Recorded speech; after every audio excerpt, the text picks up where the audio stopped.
Olá, eu sou a Kelma Maziero, responsável pelo Núcleo de Tarô, e hoje eu tô aqui para falar um pouco sobre uma das funções que o tarô tem que eu pessoalmente mais gosto. Eu pretendo fazer alguns vídeos aqui no YouTube falando sobre tarô, claro, sempre numa intenção de compartilhar com vocês a minha percepção, um pouco da minha experiência, que já estou trabalhando com tarô há quase 3 décadas, mantendo de preferência aquele fundo que envolve a consciência e a responsabilidade de se jogar tarô nesse mundo contemporâneo, né? Porque a gente sabe que o tarô passa por lugares delicados, que existe sim uma espetacularização em volta disso, muita distorção em relação à sua função.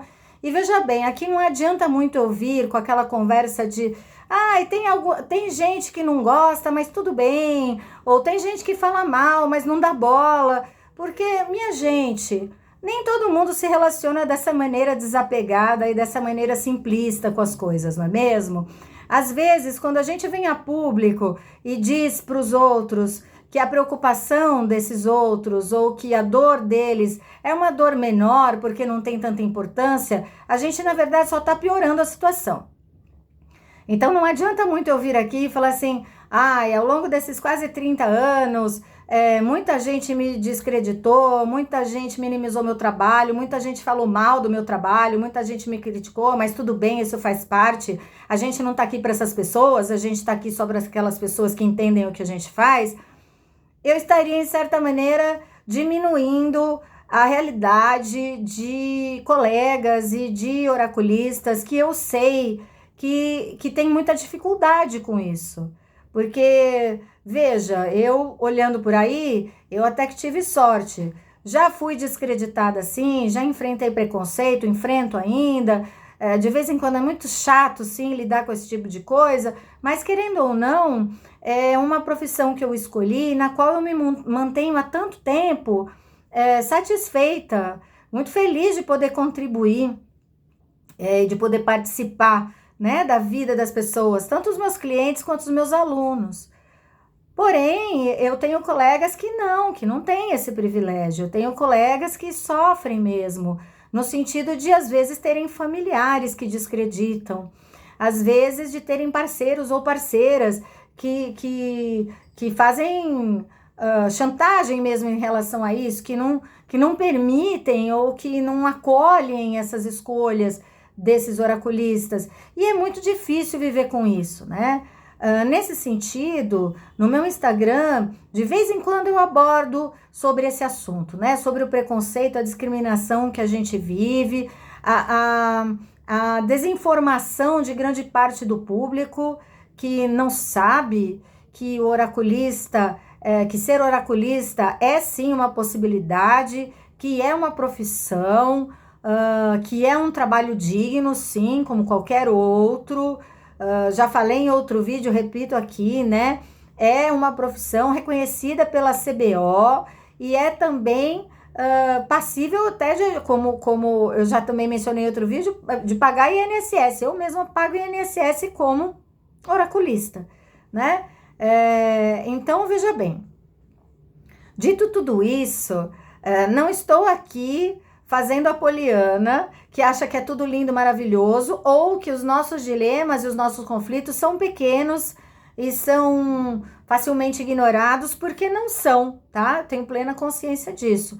Em contrapartida, acho fundamental a gente olhar também para as razões e os possíveis motivos que nos colocam em contato com o oráculo e que fazem com que a gente queira fazer isso, que a gente queira continuar fazendo isso, né? Eu ouço muitos relatos de alunos e de colegas que são relatos preciosos em relação a isso. Muita gente me contando, quando eu falo muita gente, são as pessoas com as quais eu me relaciono, né? Não sou influencer, não sou celebridade, então não estou muito nessa de pensar em números. Quando eu falo muitas pessoas, são muitas pessoas do meu círculo, com as quais eu convivo e que para mim são extremamente importantes, então considero todos muitos mesmo, muitos no sentido de serem importantes e relevantes. E muitas muitas dessas pessoas, como eu estava falando, me trazem relatos super interessantes e super bacanas em relação ao tarô, coisas que eu gosto de ouvir, coisas que eu gosto de compartilhar. É muito bom fazer parte da história dessas pessoas, sempre digo isso, aprendo muito com clientes e com alunos, também com colegas. Mas hoje eu queria compartilhar com vocês uma das razões pelas quais eu acredito que o oráculo seja, que o tarô especificamente, seja um caminho positivo no sentido de ser benéfico.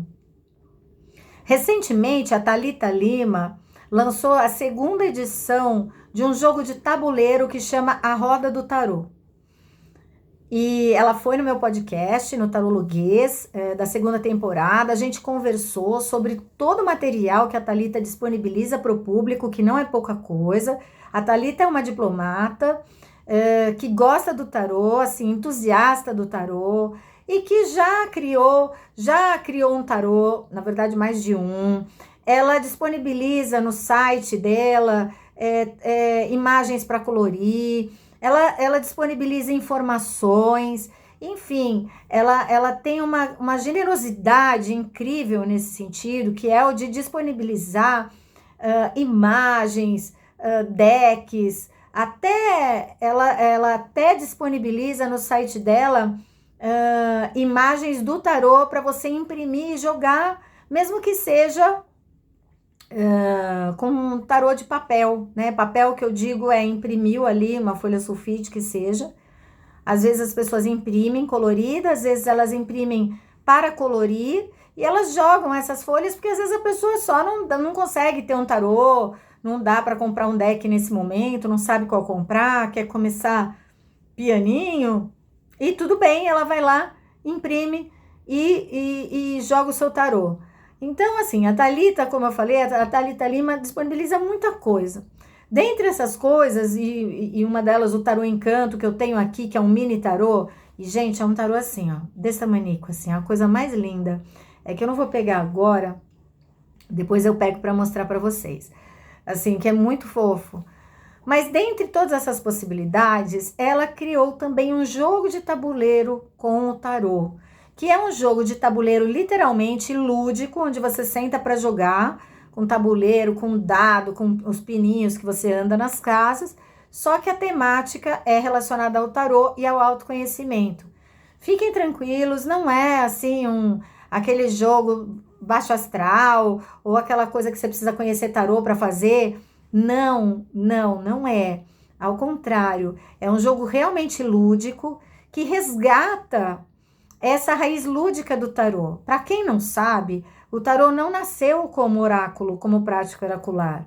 O tarô nasceu como um jogo lúdico, de fato, e expressão artística.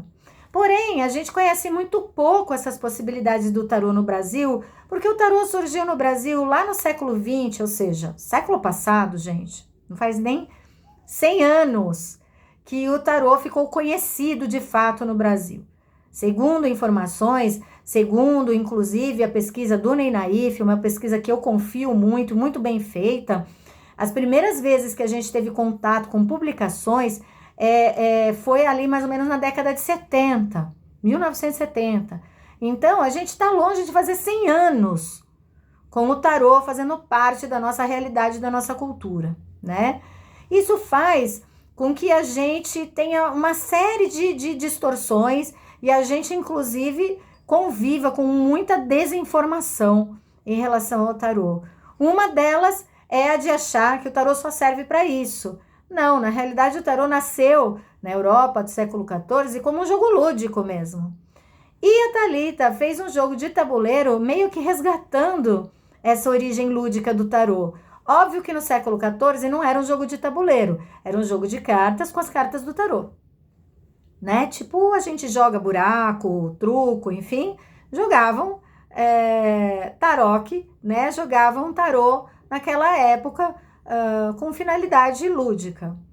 Mas Esse jogo de tabuleiro que a Thalita criou resgata essa raiz lúdica, que é você sentar numa mesa com outras pessoas para compartilhar de um tempo e jogar alguma coisa e conversar e às vezes jogar papo fora enquanto joga e por aí afora. Por isso que eu achei a iniciativa da Roda do Tarô, eu achei sensacional. Agora, recentemente, ela lançou a sua segunda edição, tá à venda, lançou com a Ludeca, né?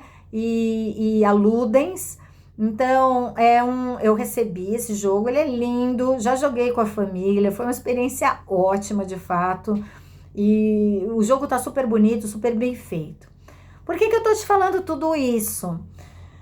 Porque, para mim, o tarô, uma das funções que mais me encanta no tarô é, sem sombra de dúvida, essa capacidade de reunir pessoas. E aí eu vou tentar compartilhar com vocês aqui um pouco disso, sem me estender demais, mas ao mesmo tempo também não quero cortar muito barato aqui, sabe? Fazer uma coisa rápida só, sei lá, só para constar que é um vídeo rápido. Recentemente, a minha filha comentou comigo que na escola dela, algumas das amigas levam tarô e elas jogam para si mesmas ali durante o recreio, né? Durante o intervalo. E foi na mesma época, inclusive, em que eu recebi esse jogo da Thalita, a Roda do Tarô. E eu fiquei pensando muito sobre isso e falei, eu vou gravar um vídeo sobre isso para falar com as pessoas sobre o quanto para mim essa função do tarô é importante, o quanto para mim ela é significativa. Porque no mesmo dia eu comentei com a minha filha sobre isso e falei que ao longo do tempo a gente vai perdendo essa capacidade, a gente vai perdendo, a gente vai, na verdade, diminuindo esse espaço da nossa vida, né? Quando a gente é mais jovenzinho, minha filha é adolescente, então a gente vai para a escola e leva um tarô, por exemplo, para conversar. O tarô ali é só um veículo, né? Ele é só uma ponte, na verdade. Ele é só um link entre eu e a minha coleguinha, por exemplo, abrindo esse espaço para eu falar para ela, puxa, será que eu vou passar de ano? Será que eu vou bem na prova? Será que o fulano gosta de mim? Será que a fulana gosta de mim? Sabe? Será que essa amizade é uma boa amizade para mim? O tarô ali, ele vai cumprir um papel social muito bacana, que é esse papel de aproximar a gente, né? Ele é uma ferramenta ali que vai me aproximar daquela pessoa, que vai permitir que eu fale um pouco de mim, que ela me escute e que sim, aí a gente vai usar o tarô para trabalhar juntas em cima daquilo. Olha que coisa incrível, né? E eu ainda no mesmo dia conversei com a minha filha e mencionei isso. Eu falei, é muito louco, porque grande parte das vezes essas pessoas crescem e se afastam completamente disso. E às vezes até manda aquele textão terrível, né? Que é o textão do, eu fazia isso quando eu era criança, mas depois eu vi que era uma bobagem, né? Coisa de criança, coisa de adolescente, enfim, né? Aí amadureci, fui fazer outras coisas. E eu sempre penso comigo, ó, por isso que o louco tá sempre aqui, né? O quanto a gente perde da nossa essência, né? O quanto a gente perde dessa nossa condição de brincar, de fazer coisas diferentes e coisas novas na nossa vida, ou mesmo coisas que só permitem que a gente desfrute ali do lado de outras pessoas ou determinadas situações, só porque a gente acha que amadurecer é perder esse brilho, esse viço, essa condição de se conectar, né? E nesse dia eu comentei isso com a minha filha. Eu falei, é difícil, porque às vezes as pessoas crescem e crescem com o discurso de eu fazia isso quando era criança, porque era bobagem, brincadeira de criança, e agora eu não faço mais.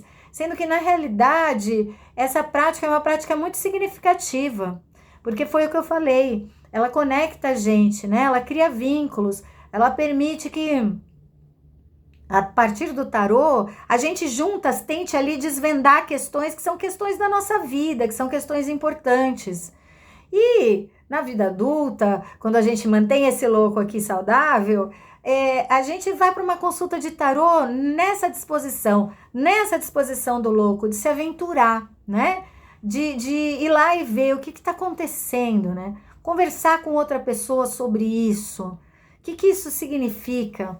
Vou até pegar a câmera aqui, ó, para deixar um pouquinho mais para cá, para você ver o louco ainda mais bonitinho ali. Mas aqui daí a câmera fica... Pronto, olha lá. Aí ficou melhor, né? Enfim, vamos lá procurar uma consulta para eu conversar com a pessoa, para a gente sentar em cima daquilo, né? Para a gente se debruçar sobre aquilo e falar sobre coisas que são importantes para mim nesse momento. São coisas que a gente perde ao longo da vida. E essa é uma das funções do tarô que mais me encanta e segue me encantando.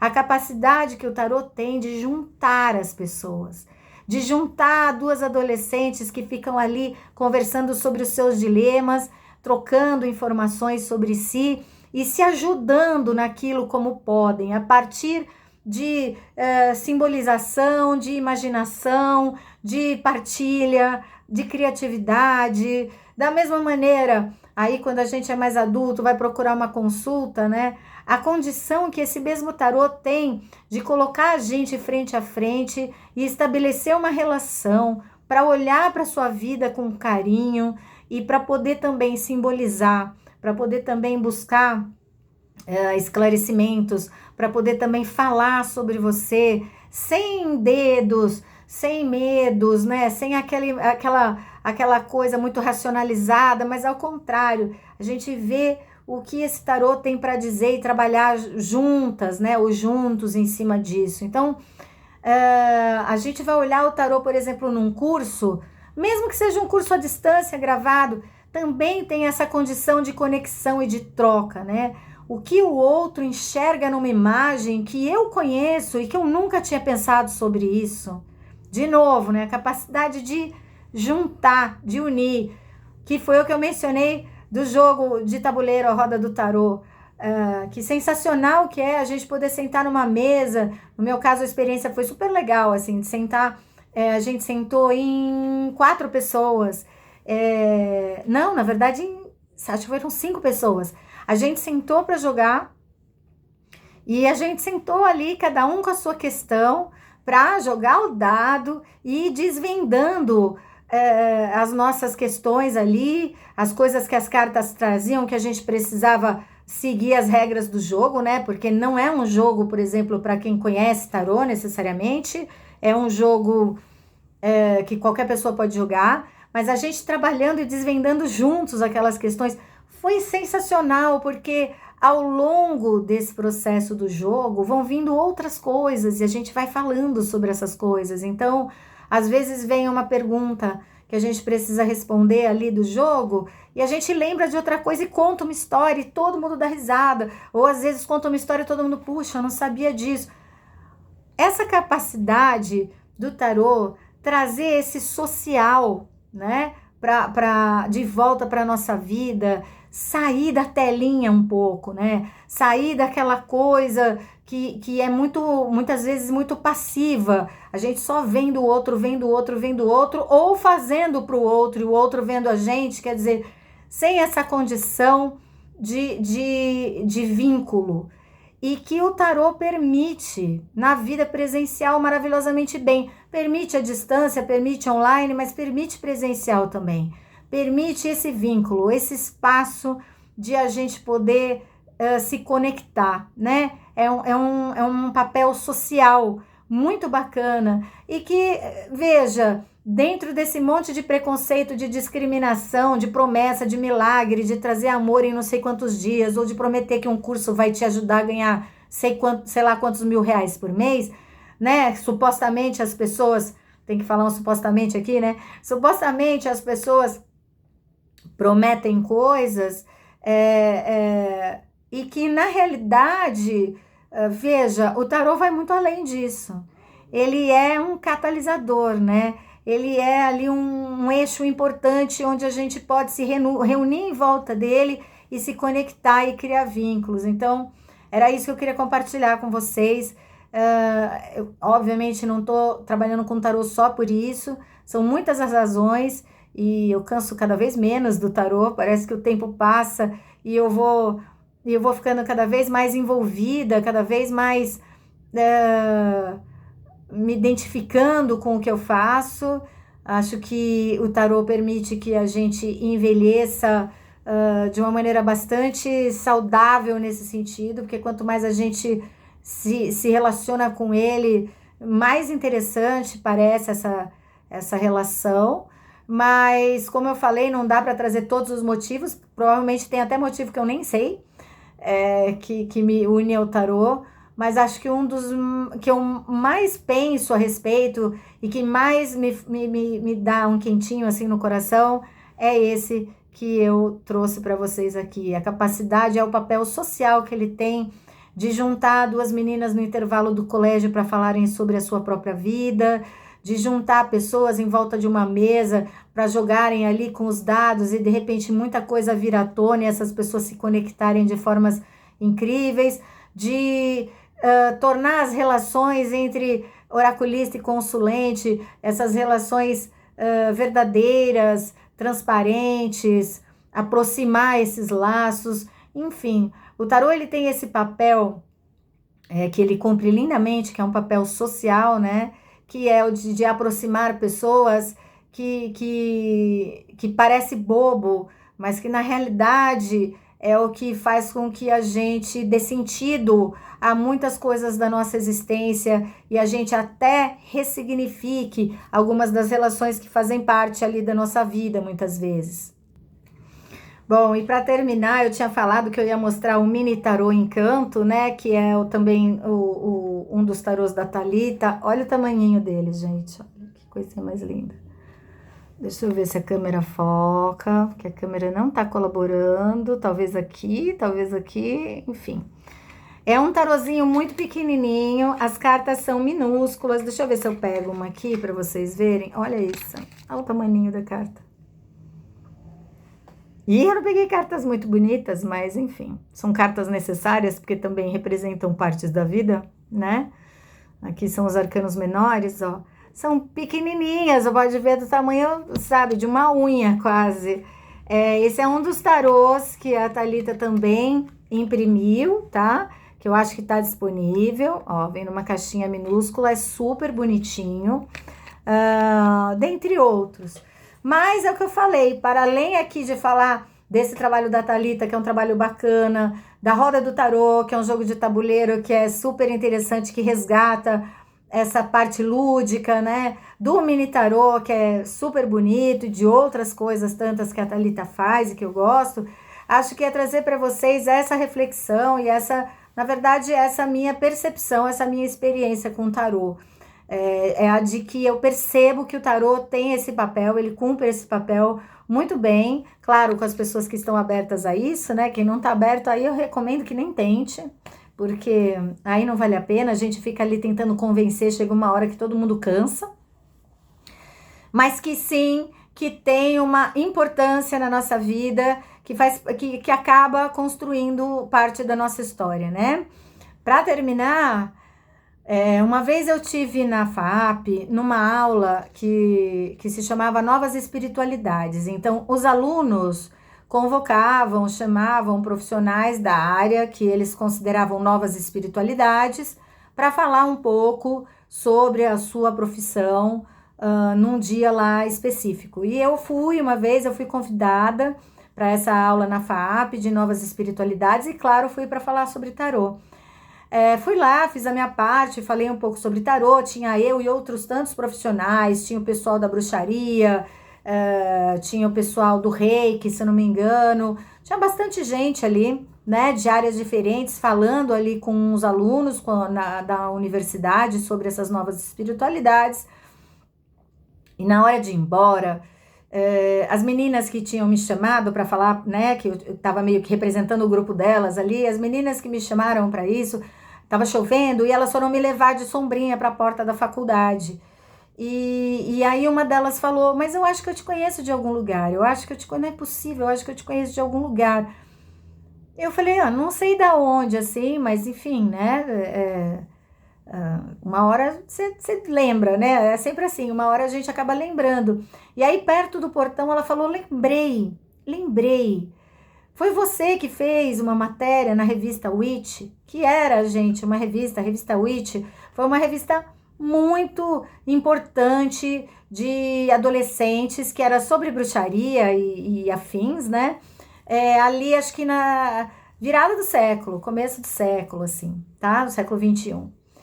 E ela falou, você fez uma matéria? Eu falei, sim, eu fiz um encarte sobre tarô na Witch. Ela falou, cara, você fez parte da minha adolescência.